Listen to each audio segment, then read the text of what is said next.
السلام علیکم، welcome to my YouTube channel. اگر آپ میرے چینل پہ نئے ہیں تو پلیز میرے چینل کو سبسکرائب لازمی کر لیجئے گا تاکہ آنے والی ویڈیوز آپ کو وقت پر ملتی رہیں۔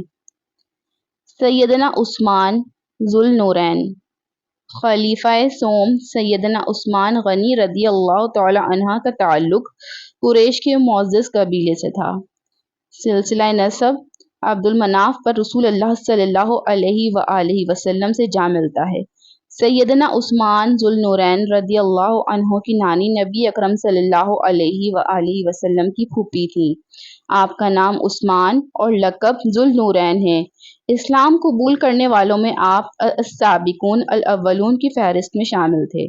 آپ نے خلیفہ اول سیدنا ابو بکر صدیق رضی اللہ عنہ کی دعوت پر اسلام قبول کیا تھا۔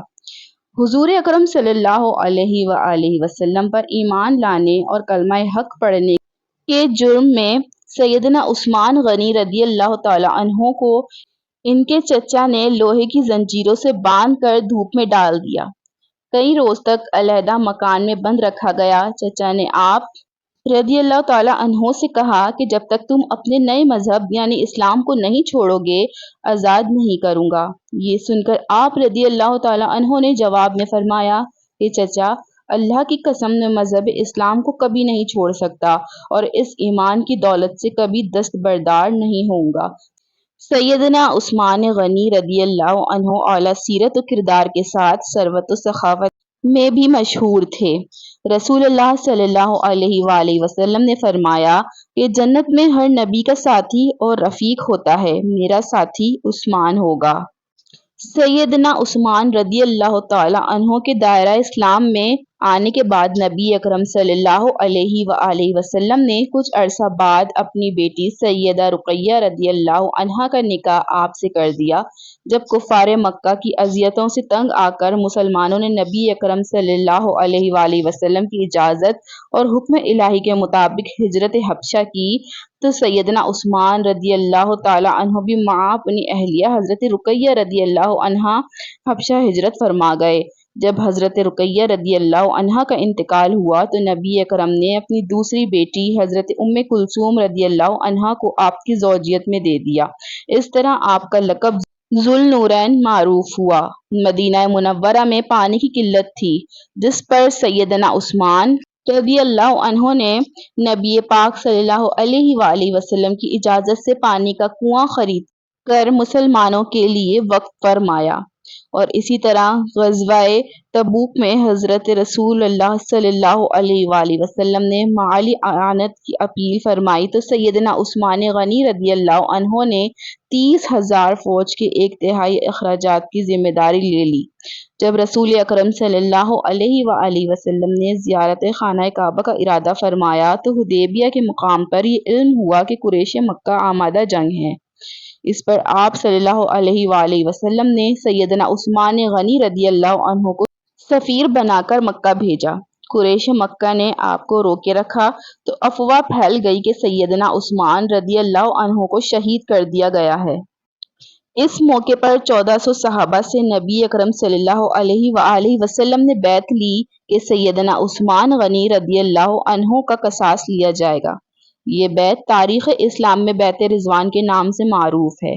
قریش مکہ کو جب صحیح صورتحال کا علم ہوا تو آمادہ صلح ہو گئے اور سیدنا عثمان غنی رضی اللہ عنہ واپس آ گئے۔ خلیفہ اول سیدنا ابو بکر صدیق رضی اللہ عنہ کی مجلس مشاورت کے آپ اہم رکن تھے۔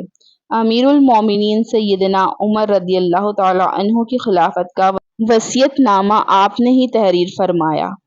دینی معاملات پر آپ کی رہنمائی کو پوری اہمیت دی جاتی۔ سیدنا عثمان غنی رضی اللہ عنہ صرف کاتب وحی ہی نہ تھے بلکہ قرآن مجید آپ کے سینے میں محفوظ تھا۔ آیات قرآنی کے شان نزول سے خوب واقف تھے۔ بطور تاجر دیانت و امانت آپ کا طرح امتیاز تھا۔ نرم خو تھے اور فکر آخرت ہر دم پیش نظر رکھتے تھے۔ نبی کریم صلی اللہ علیہ وآلہ وسلم کا ارشاد ہے کہ عثمان کی حیا سے فرشتے بھی شرماتے ہیں۔ تبلیغ و اشاعت اسلام کے لیے فراخ دلی سے دولت صرف فرماتے۔ نبی کریم صلی اللہ علیہ وآلہ وسلم نے فرمایا کہ اے عثمان، اللہ تعالیٰ تجھے خلافت کی قمیص پہنائیں گے، جب منافق اسے اتارنے کی کوشش کریں تو اسے مت اتارنا یہاں تک کہ تم مجھ سے آ ملو۔ چنانچہ جس روز آپ کا محاصرہ کیا گیا تو آپ نے فرمایا کہ مجھ سے حضور اکرم صلی اللہ علیہ وآلہ وسلم نے عہد لیا تھا کہ منافق خلافت کی قمیص اتارنے کی کوشش کریں گے، تم نہ اتارنا، اس لیے میں اس پر قائم ہوں اور صبر کر رہا ہوں۔ 35 ہجری میں ذی القعدہ کے پہلے عشرے میں باغیوں نے سیدنا عثمان ذو النورین رضی اللہ عنہ کے گھر کا محاصرہ کیا اور آپ نے صبر اور استقامت کا دامن نہیں چھوڑا۔ محاصرہ کے دوران آپ کا کھانا اور پینا بند کر دیا گیا۔ تقریباً 40 روز بھوکے پیاسے 82 سالہ مظلوم مدینہ سیدنا عثمان رضی اللہ عنہ کو جمعۃ المبارک 18 ذو الحجہ کو انتہائی بے دردی کے ساتھ روزے کی حالت میں قرآن پاک کی تلاوت کرتے ہوئے شہید کر دیا گیا۔ سیدنا عمر فاروق رضی اللہ عنہ کے بعد امت کی زمام اقتدار سنبھالی اور خلیفہ ثالث مقرر ہوئے۔ ان کا دور حکومت تاریخ اسلام کا ایک تابناک اور روشن باب ہے۔ ان کے عہد زریں میں عظیم الشان فتوحات کی بدولت اسلامی سلطنت کی حدود اطراف عالم تک پھیل گئیں اور انہوں نے اس دور کی بڑی بڑی حکومتیں روم، فارس، مصر کے بیشتر علاقوں میں پرچم اسلام بلند کرتے ہوئے عہد فاروقی کی عظمت و ہیبت، رعب اور دبدبے کو برقرار رکھا اور باطل نظاموں کو ختم کر کے ایک مضبوط، مستحکم اور عظیم الشان اسلامی مملکت کو استوار کیا۔ مدینہ منورہ کے قبرستان جنت البقیع میں تدفین کی گئی سیدنا علی المرتضیٰ رضی اللہ عنہ کو آپ کا جانشین مقرر کیا گیا۔ اللہ تعالیٰ تمام صحابہ کرام علیہم الرضوان کو بہترین جزا عطا فرمائے اور ہم نے ان کے نقش قدم پہ چلنا نصیب فرمائے۔ خصوصی کاوش محمد ثناء اللہ نقشبندی۔ امید کرتی ہوں آج کی ویڈیو آپ کو پسند آئی ہوگی۔ پلیز میرے چینل کو سبسکرائب لازمی کر لیجئے گا اور اپنی دعاؤں میں پوری امت مسلمہ اور فلسطین کے مظلوم مسلمان اور ڈاکٹر عافیہ صدیقی کو یاد رکھیں۔